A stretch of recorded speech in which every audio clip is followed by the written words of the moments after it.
Hello, welcome to Shooting Spitballs. This is the podcast where we drag under the microscope a whole manner of real-world video production scenarios, and then we figure out how to handle them when the unexpected hits on set. My name's Martin from Shot and Strong Films, and after years of shooting in all kinds of tricky situations, I'm here to pass on what I've learnt to new emerging video shooters that are looking for real, honest, practical advice.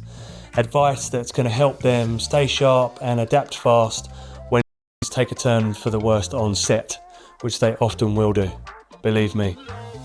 Today I'm joined by two familiar faces. We've got Mark Rowe and Shean Roberts in the studio. We've muddled through more live streams than we care to remember. Today's episode we're talking about filming a mental health workshop on a construction site. Great cause, slightly confused brief, and no one's quite sure which speaker we're meant to be filming. Let's get into it. Welcome, gents. How are we? Hey. Good. The live streaming gang is back in town. Yes. It's we've done a fair few live stream productions in recent years, haven't we? We have. Yeah. Either as a double act or a trio. Right, let's come to you, Shean. Yeah. Do you want to tell the viewers and listeners at home a little bit about yourself? Yeah. So my name's Shean Roberts. I am a multi-skilled operator. I class myself as. So I wear many hats. Sometimes I'll be producing, sometimes I'll be directing, sometimes I'll just be a self-shooter, and sometimes an editor. But my primary job, my main job is a vision mixer. So vision mix live streams, live events, etc. And that's what I love to do. Mark, can you compete with all that? No. I don't think I can. No. I'll see you later. I'm off. No. So Mark Rowe. I fell into videography and live streaming off the back of photography. So I'm a stills photographer. Primarily, that's where majority of my work lies. But yeah, do a lot of live streaming with you guys, some corporate live streams, and some corporate video work as well. Okay, right. We know why we're here, don't we? Yeah, we do. We're gonna look at a scenario. Yeah. So, Mark, if you press that magic button there, here we go. Bring up the first one, and I shall introduce what it's all about. Mm-hmm. Yep. So, you've been tasked to film a mental health workshop for employees working at a construction firm. And the brief, which has been emailed to you, says to film the speaker giving their intro and outro, and in between the 90-minute session, grab some B-roll of the employees in discussion with the speaker, basically. And also, at the end, there's going to be 3 of these workshops throughout the day, and they're all going to be the same. So you have 15 minutes in between each one. And we need to get some interviews with the employees about how they found the workshop. Just small minutes. bite-sized pieces to camera. Yeah. At the back of the room. Mm-hmm. Right. Okay. Right, who'd like to go first? Go on, Mark. Are we looking blankly? Oh, we are looking. Yeah. Go on, Mark. Is it down to me? Mark? Okay. So how would I approach this? It's In terms of audio, miking up the speaker and whatnot. Yeah, and I think we get the speaker mic'd up, get that sorted first, and then he can just, if he's going to be repeating himself the whole day, we get him mic'd up at the beginning. We'll nip in and turn it on and off, so it's not running for the whole 8 hours, but he doesn't need to touch that mic for the rest of the day. That's him. We can forget about him. Okay. Set up a static. So you've got a static wide, a little safety shot maybe, if you're running with 2 cameras. And then when he's talking, you've got some nice little sort of change the angles, because you'll have maybe a wide and a close-up. Keep it interesting for the viewers. Then you can also run around during the session, get some sort of candids of the attendees, writing, asking questions, or whatever. And then again, use that handheld to pluck them out in those 15 minutes in between maybe get a shotgun mic set up or something, so you just plonk them in front of a banner or a logo or background or something like that, and then get a real sort of smash and grab vox pop. Very good. Would be my overview on how I'd set that up. Okay. And you, Shean? I think I would do exactly the same.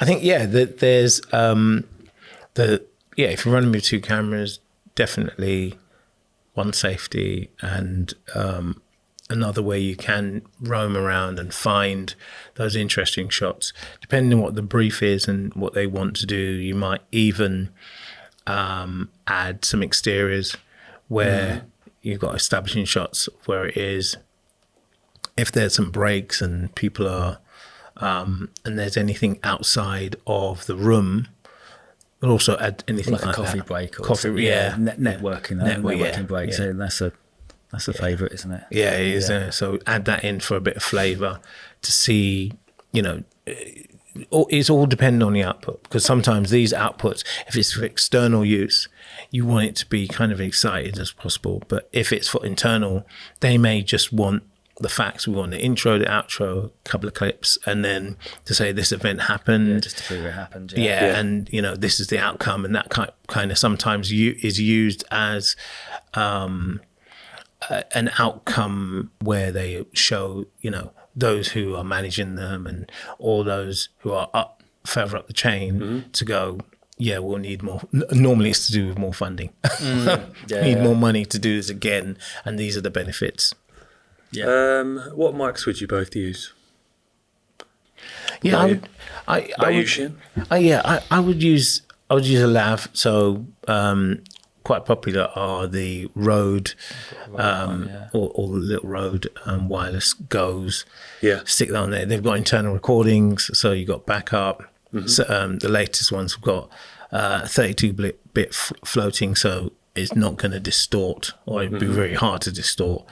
Also, for the roaming camera, I would leave that to go into the main, and so we've got overall good sound and a backup picture into the main. And for the roaming camera, I would have like a small shotgun or a little baby Rode mic to kind of like pick up anything external. You're a Rode wireless lab man as well? Yeah. It's super easy. Like, it's hardly got any buttons on it. You literally just turn it on. And for me, like I said, not being an all-out videographer and certainly not an audio guy like Shean, it's like, I need that simplicity. I don't need to be worrying about that. So though I've got a, do you know what? I can't remember what it is. It's a Rode lav mic, and it ticks all my boxes and does a great job. Wireless Go? Wireless Go, I think it might. The packs are about that big. Oh, those I've had it a while. video. I know the ones. Yeah. Little packs about that big. Transmitter sits on top. Bang, done, easy, and it's Right. Who would like a red herring? Mark. I think Mark's. Yeah, go on. I was just about to say. That sounds like Mark. Are you ready for this? Yeah, go on then. Here we go. Yes, hello. Is it Mark? My name is Francois.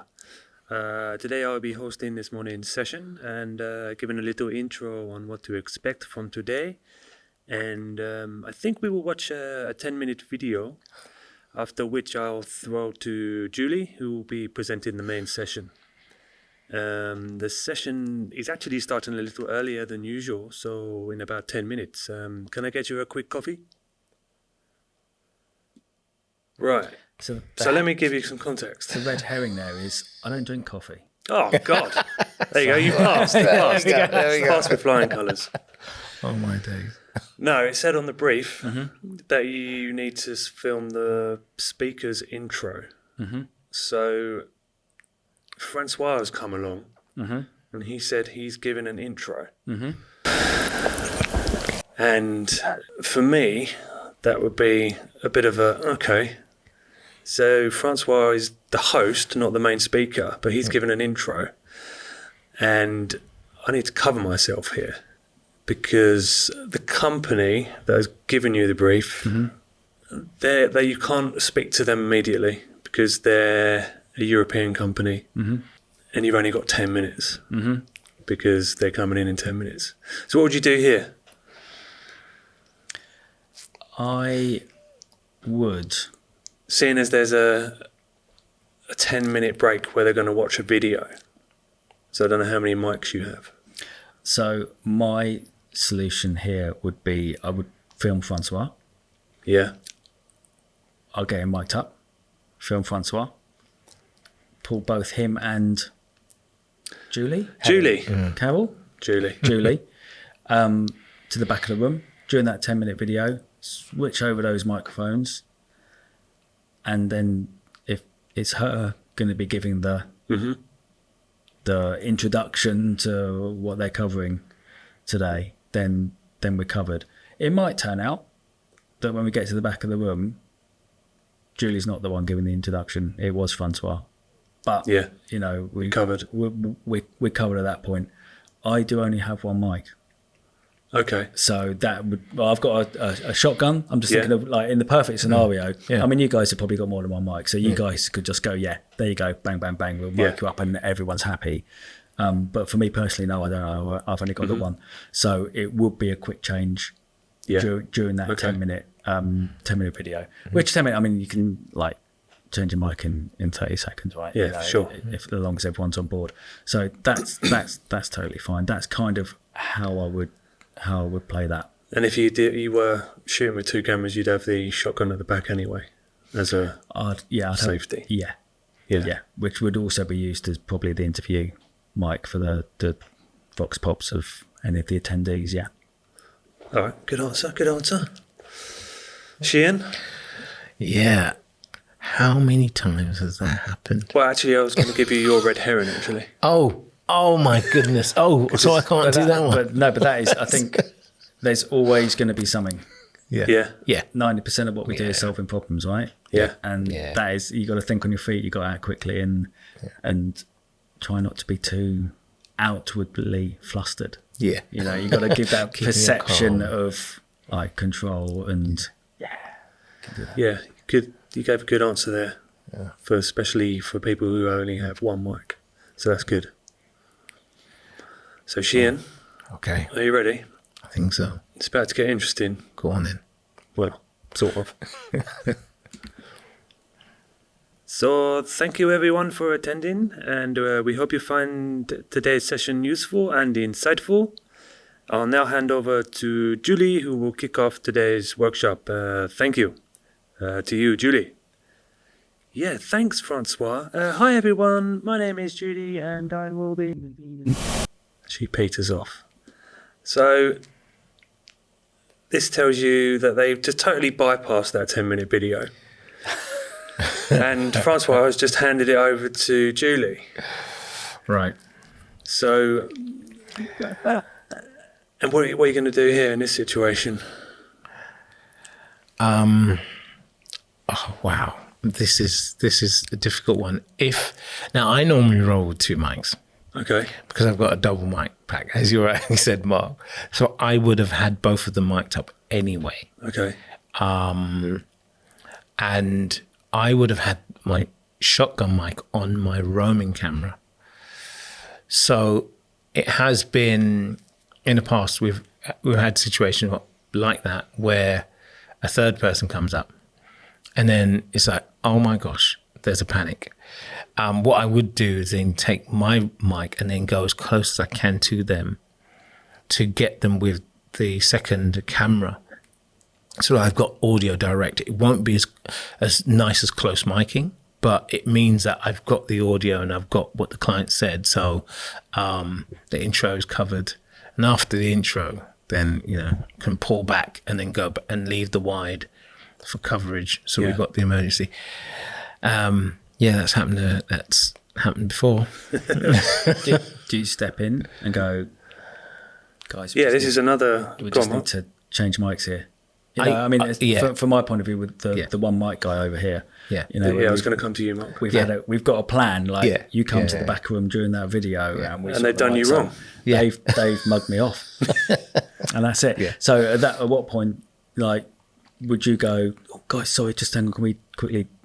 I would say that gives you license to stop. Yeah. It's not like this is being filmed on a live stream or anything, or a major conference. I'll do what you were saying. It'll be change your mic really quickly. It'll be a 2-minute interruption, but I think the client at the end of the day, they've asked for the introductions, and especially if these guys on the floor aren't the actual client, it's the client or the agency that's abroad or whatever.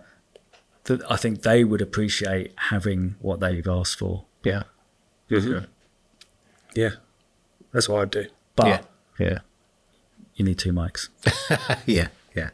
And I would say the interruption needs to be as close to the beginning as possible, because that's less interruption for the class and for the speakers.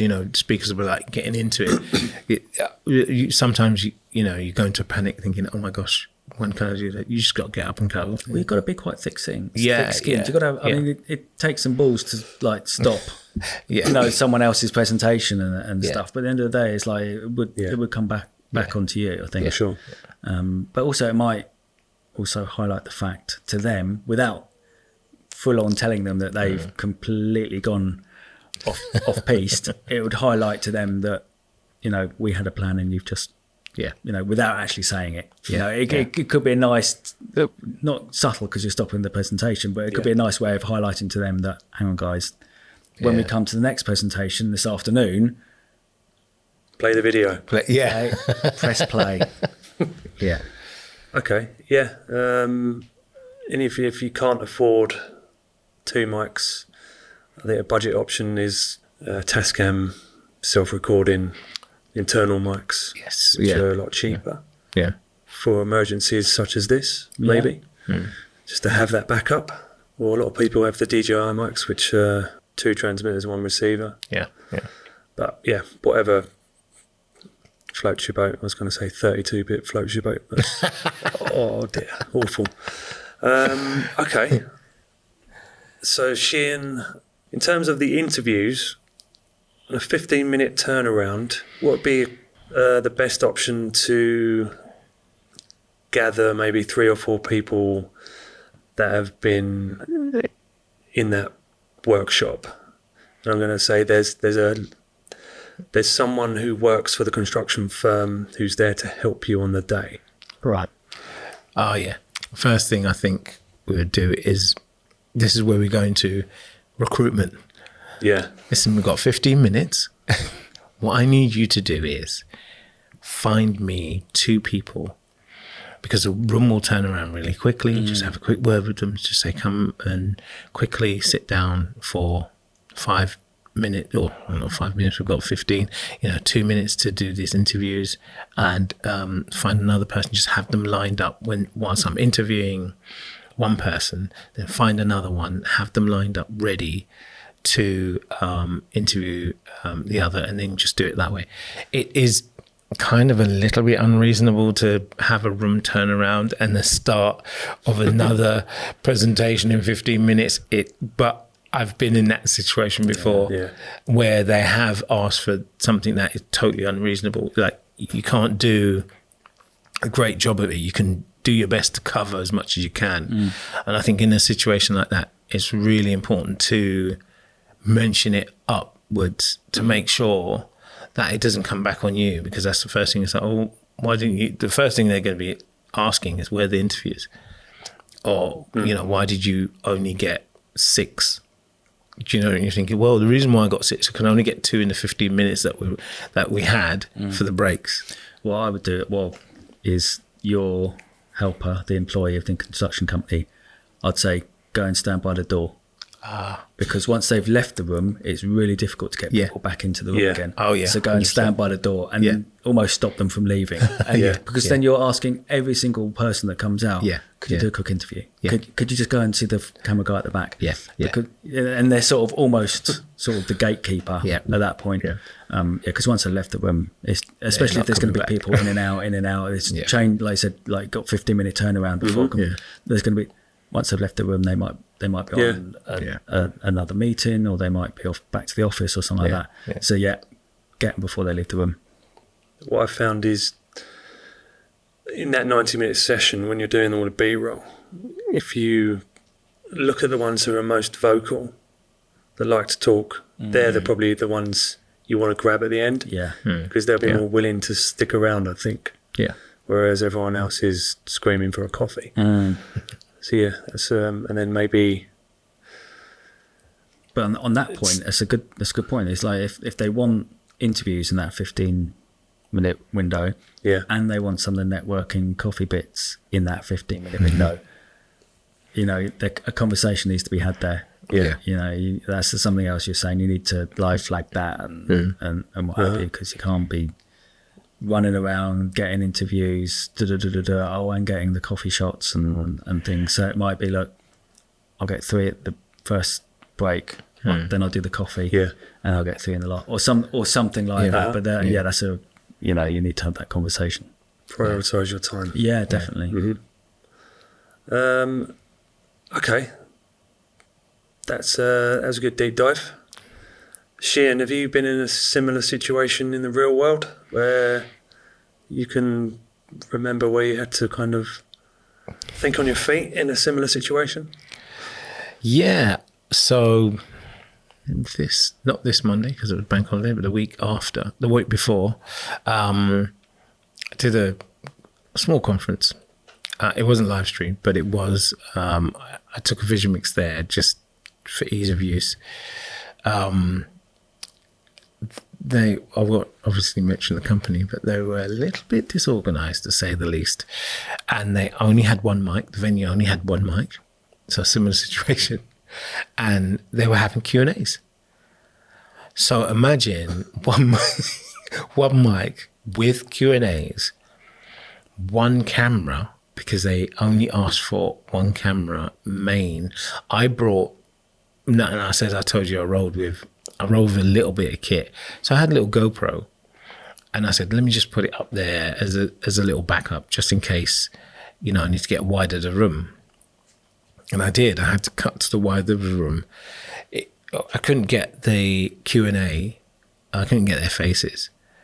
But I had to say to the client's wife, can you please just take the mic, unfortunately, from the person who was moderating or presenting that session, and go and get the questions and then take it back to the person to answer the question. This actually happened 2 weeks ago. Well, I think this is where, like, I sometimes wish we would got on board earlier. Yeah. When it's in the planning bits. Yeah. Because if you'd have brought that up 6 weeks, 8 weeks ago and gone, right, this is what we need. We need 2 cameras, we need 2 mics, doing it 10 minutes before the session starts, it's like chaos. This is, yeah. I suppose you've had many situations like that as well, Mark. Yeah, it happens. It happens all the time. And it's, I think, like, the next time you work with that client, like, you've done the education bit now. You've sort of set them up that, no, this isn't working like this. We need this, we need that, the other. But so hopefully you've sort of paved your way for an easier ride next time. But I think sometimes just to speak to the sound and vision guys a little bit earlier, and we can help. You know, do your problem solving beforehand. Yeah. Everyone, like, it'll be a better day for us. They'll get a better finished product. Everyone wins at that point. Yeah. So yeah. Okay, guys, some very valuable insights there. Hopefully people watching and listening at home can take that into some of their real world situations that they might find themselves in and save the day, as it were. Yeah. All right, thanks, gents. So before we go, Shean, where can people find you online, on socials, etc., etc.? So you can find me at sheanroberts.com and Shean Roberts at everything else. I think my Instagram is Shean Roberts 2, but everything else should be Shean Roberts at Shean Roberts. Who's Shean Roberts 1? I don't know. I haven't found that out yet. Let's get them. Yeah, we'll figure that out. You, Mark, where can we find you? Yeah, online at markrowe.co.uk, and then I only really use Insta, and that's at mark_rowe. Lovely stuff. And there we go. Cool. All right, thanks for coming down, gents. Pleasure. And No worries. look forward to having you both on again sometime soon. Yeah, love Yeah, to. looking All right. forward to it. Nice Thank one. you. Thanks. Thanks. If you enjoyed this episode, don't forget to like, follow, subscribe, and most importantly, please share it with others, whichever platform you're watching or listening on. If you've got any thoughts, questions, ideas for future episodes, then drop me a comment below or email me at martin@shotandstrungfilms.com. In the next episode, we'll be filming a walkthrough of a sports stadium where we'll be testing out different Sony picture profiles to log or not to log, and also figuring out how to nail exposure while constantly on the move. How hard can it be? We shall see.